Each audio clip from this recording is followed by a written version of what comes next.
அந்த தோசையெல்லாம் வேற பிச்சு பிச்சு வச்சிருக்கேன். ஆ, அது நீ புருஷனுக்கு இந்த தோசைய பிக்கிற கஷ்டத்தை கூட கொடுக்க கூடாதுன்னு அம்புட்டு அழகா தோசையை ஊத்தி கொடுக்குற. அதுல என்ன தப்பு இருக்கு? குடு குடு, நான் சாப்பிட்டுக்கிறேன்.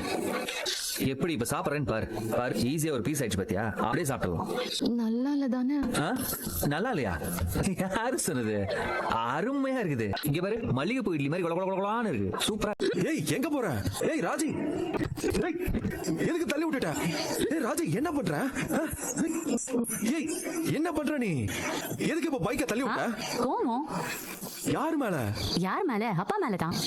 ஓ அப்படி என்ன கோவம் உங்க அப்பா மேல? இரு சொல்றேன்.